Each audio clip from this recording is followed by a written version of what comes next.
Welcome back. You're watching NewsX. My name is Vineet Malhotra. In the past 4 months, New Delhi's top decision-making hubs have been in battle mode, facing mounting pressure from Washington, D.C. under the Trump administration. And despite these threats of tariffs and pushback on energy and defense ties, India has stood firm, enforcing its strategic autonomy.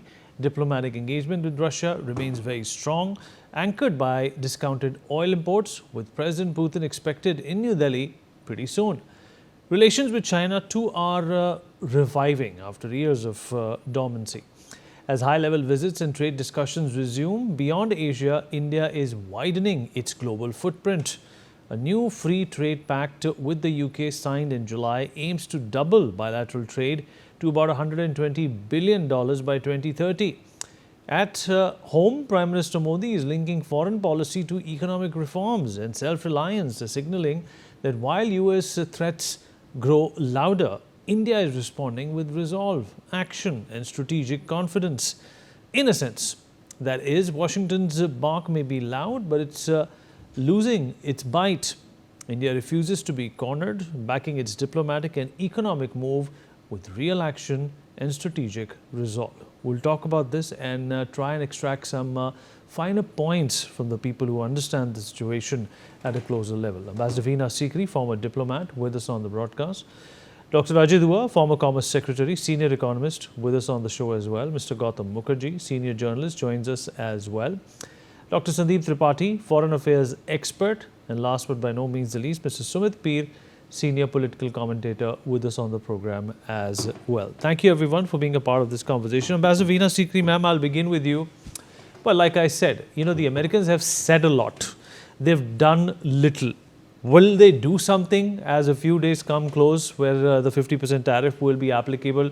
We really don't know. Donald Trump has said a lot of things in the past and he's taken them back or he's completely forgotten about them. But the fact of the matter is that there is an impetus, ma'am, which has been infused into the Indian mentality that we cannot look at America all the time.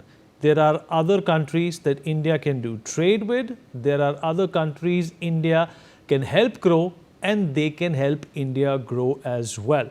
I'll say this again, and I've said this in the past, there is no complicated way of saying this, ma'am, but to me, this seems like a blessing in disguise.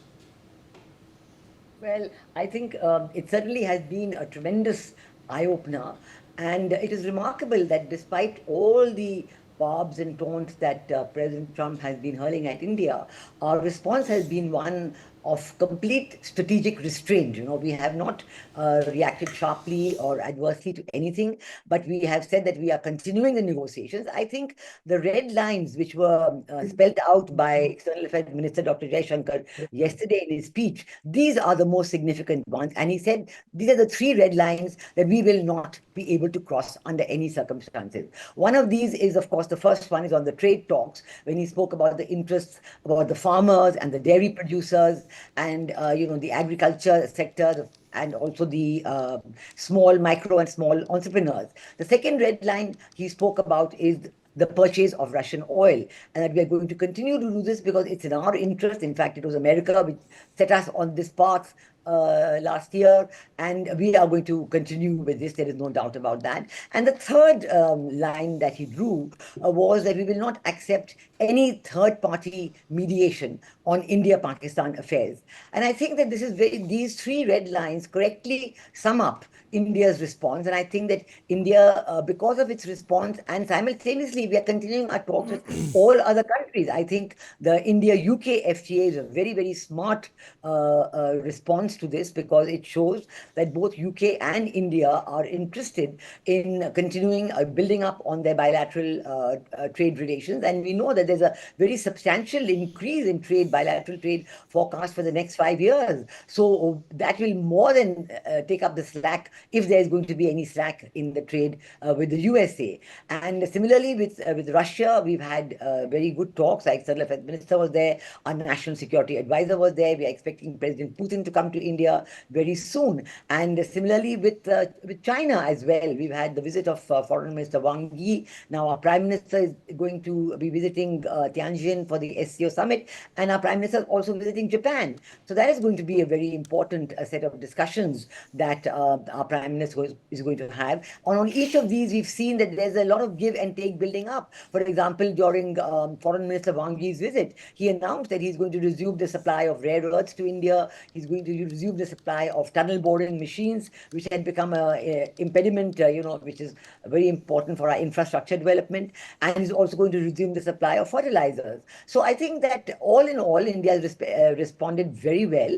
And I think that this has probably surprised a lot of people because they expected that India would crumble under the pressure. But we have held our own. And of course, recently, as we know, yesterday, the name of a new ambassador for India has been announced by President Trump, Sergio Gore. And there again, the additional title being given to him of, the special envoy for South Asia and Central Asian affairs. But there again, we've said the third red line in Dr. Jaishankar's list that we will not accept third-party mediation between India and Pakistan. So it's very clear that we have already stated that. So in case this designation of special envoy, in addition to being ambassador to India, has any shades of expectation that Sergio Gore will be doing a kind of a shuttle between different countries and so on, we have said it very clearly that we're not going to accept it. And we know that we already had this experience of Richard Holbrooke under Barack Obama's time. He was the one who was the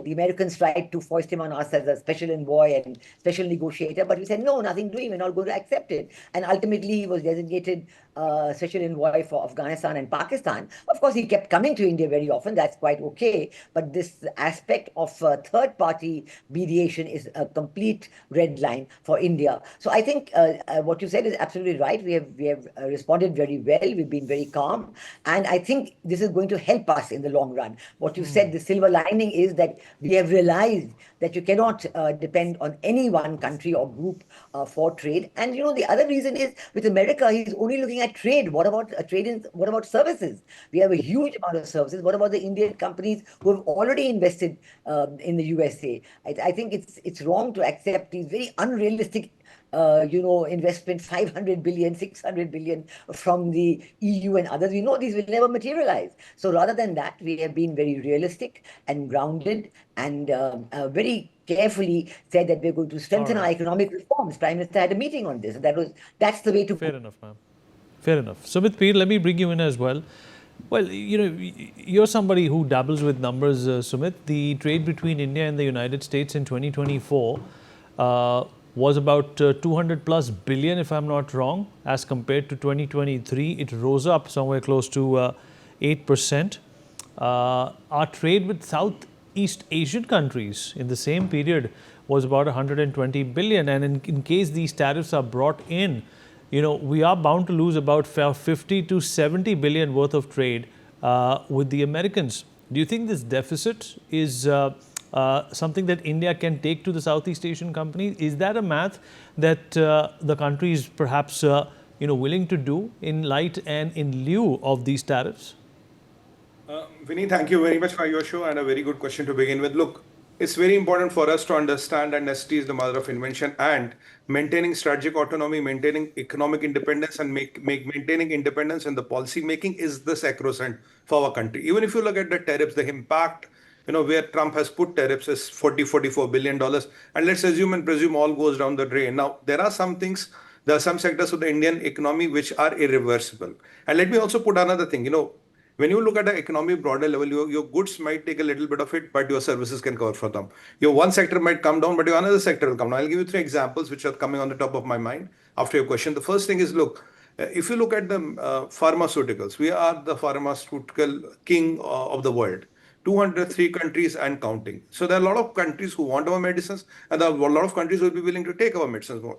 So what Dr. Jaishankar did when was in Russia, he talked up to Moscow about that. He talked to them about textiles and a couple of other things which they need, because there are around $50 billion of kind of current account deficit which we have with them. And there's a lot of Russian money which is parked in a bank somewhere in India, which can be just utilized for the purpose. So that is open. 50 countries opening up what can we sell to whom and what kind of export linked incentives and what kind of a PLI schemes can we make them viable. That is being done.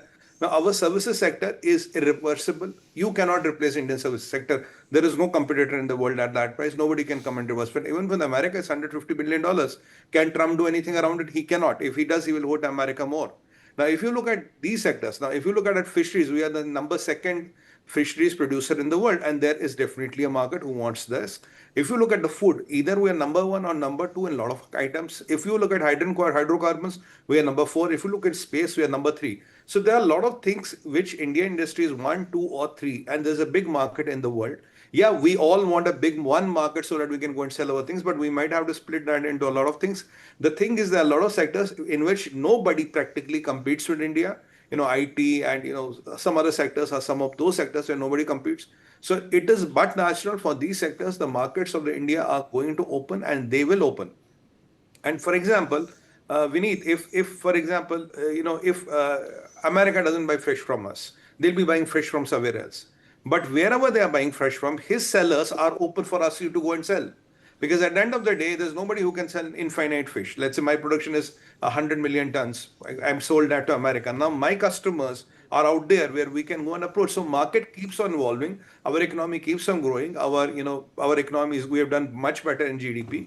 And even there's a talk that when Prime Minister Modi is going to visit Japan, they're talking of some $78 billion of investment into India. So things like that will keep on happening because everybody knows, even China, America, forget Trump. Everybody knows the biggest market for next 70 to 100 years is India. Still, you're growing at 7.5%. And the people who called you our economy dead, they are growing at 1.25%. So if you look at the numbers, if you do the crunching, whatever they are saying is mere posturing, is mere personal agenda which Donald Trump is carrying. And if you look at, Vineet, what is happening? You look at Nikki Haley, you look at, what is his name, John Kerry, you look at John Bolton. What does his own guy saying? You are bringing America to a disaster. And what does Trump do? He goes and raids the house of John Bolton. What does Pete Hegseth do? You don't agree with me, you don't agree with Trump, you're fired. What does Jeffrey Cruz, a very high-ranking general, fired? The head of the defense, what are the defense intelligence? Then we had this David Alvin, high-ranking general, retiring 2 years in advance. Then we had this, Brown Jr., well, he was gone. Then there is this Tim Hogg, another very high-ranking general who was literally fired because they don't want to kind of agree with Trump. Dr. Arika, who had the BLS, the body which gave all the statics were not in favor. You shoot them down. And what does Bank of America say? What does your economist say? What are your own people, Republicans, Democrats, or prominent Americans and American institutions saying that you are going to get more in trouble? And let me repeat what economists said, that the American GDP will be shrunk by at least 6%, and few $1,000s of every household income will go. And the Bank of America claims if things go like this, you will lose 42 to 72 trillion dollars will move out of America in some point of time.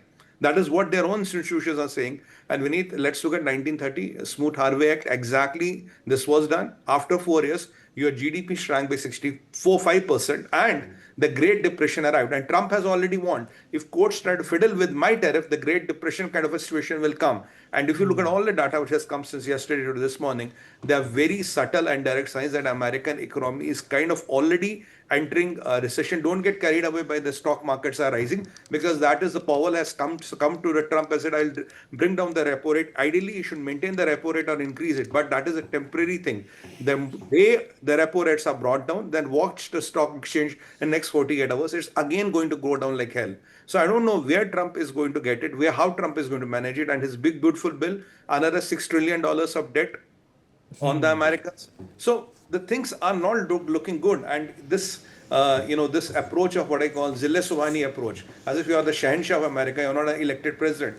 This is not how democracies behave. This is even autocracies in nowadays cannot afford to behave like this. But if American president thinks he owns the America, fiefdom hai uski, he's the Badshah Salamat of America and he can decide whatever he wants to do, then that's a bigger problem for America in the long run. We are a country which will survive, and our internal consumption numbers are pretty good. We are still going at 6.5 to 7%. If there were some fundamental flaws in the economy, we would not have that economic rate. And what the Honorable Prime Minister mentioned on 15th August, our macroeconomic parameters compared to American macroeconomic parameters are much better. I think that is testimony to the fact. All right. will not stay. Let me open Dr. Ajay Dua as well, former Commerce Secretary and Senior Economist, into this conversation as well.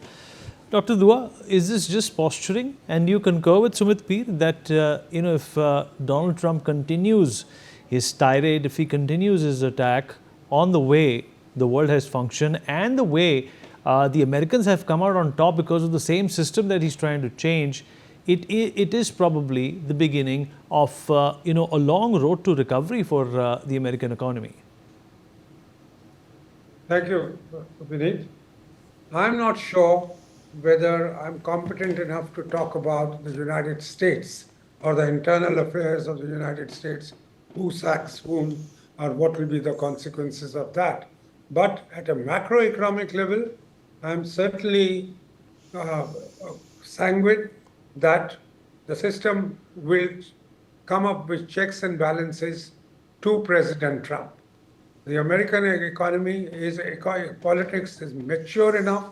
They are not going to be allow the state of affairs in which the United States is currently heading to last for too long. Whether it is one Powell or several more appear on the horizon is possible. It is the politics of what appears today impossible to achieve. That can also be kind of turned upside down. So economically or economic-wise, certainly short-term pinches Trump is not facing in the American economy. That's why Mr. Powell, the chairman, did not tinker with the rates. But as the tariffs come into effect, things become costlier for the US customers, because it's the US importer going to be paying for the tariffs, not the exporters. Exporters might feel a shrinking down of their volumes, but in terms of what the customer, whatever gets into the US, it's paid for by the US customer. That could certainly, and that's beginning to have some effect on the inflation in the country. And that's why people do feel that next time the Fed may not be able to stand so resolutely on economic matters to say that we will not change the Fed rate. Having said that, I happened to have an occasion to listen to the Prime Minister last evening when he was addressing the Global Leaders Conference, a forum which was organized by a newspaper here last evening.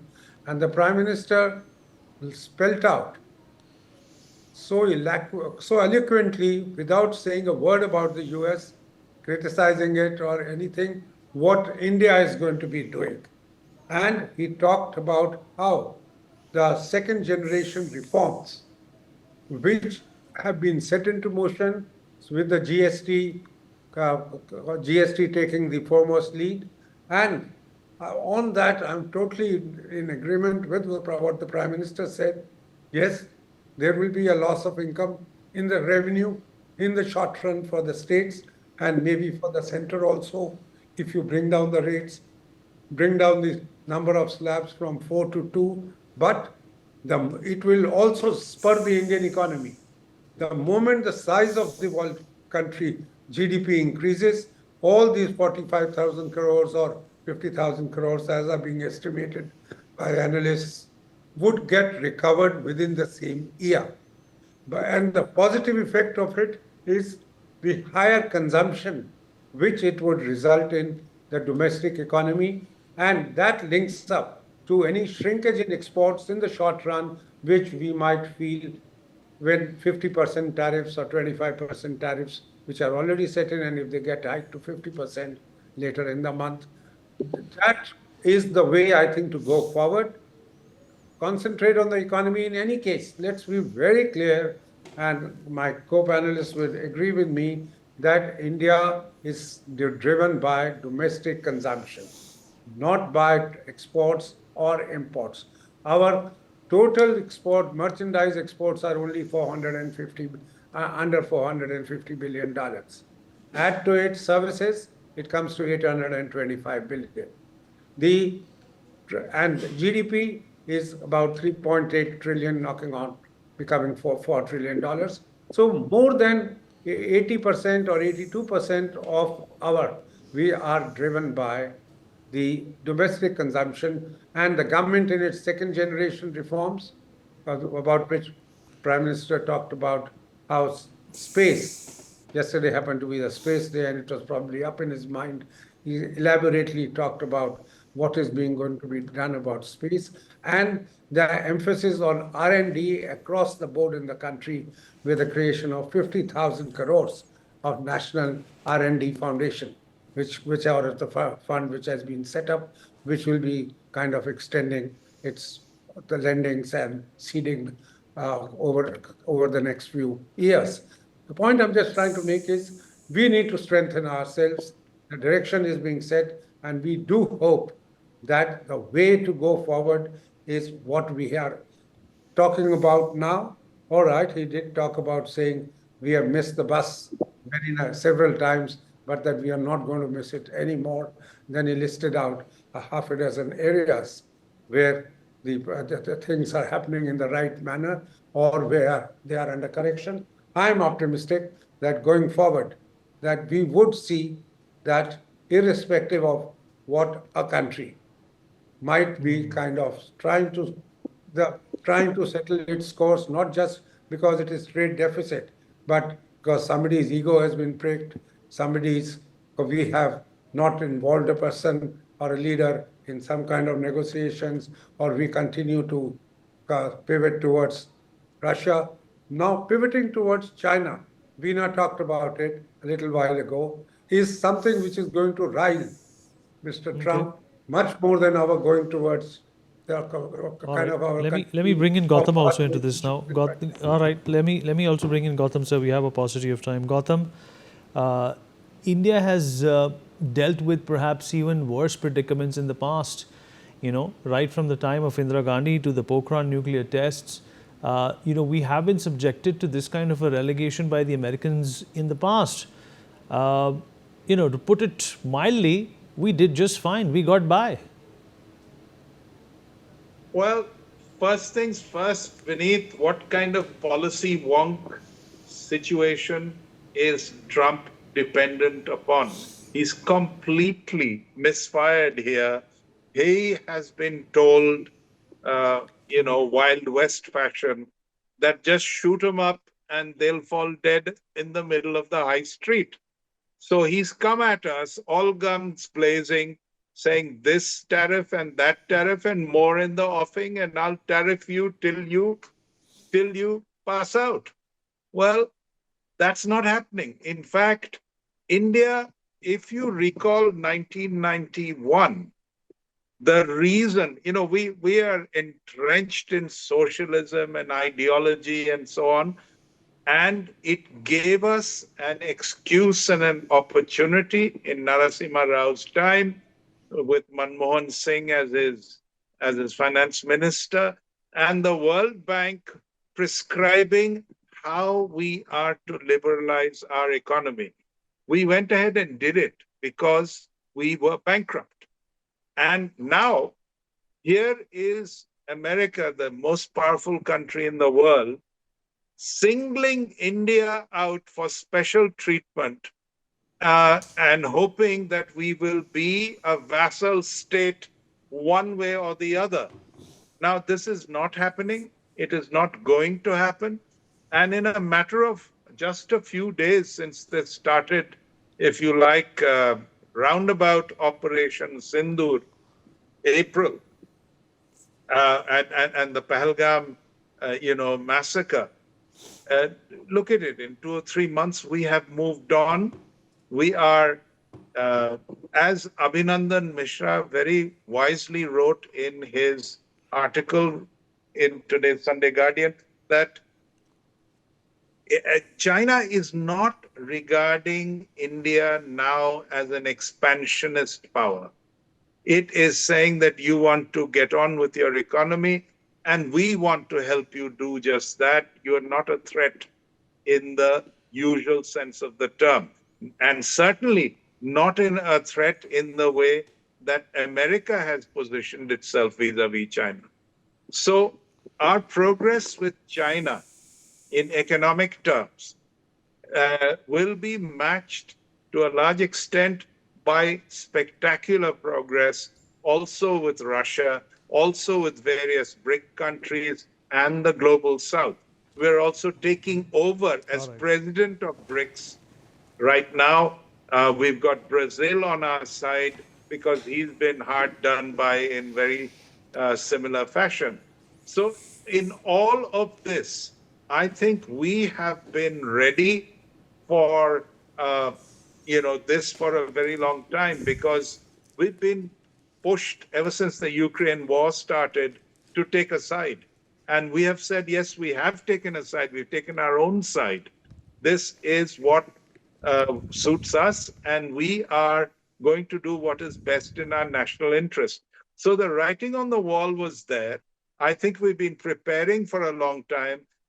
This has precipitated finally, but it doesn't come as a big surprise to India.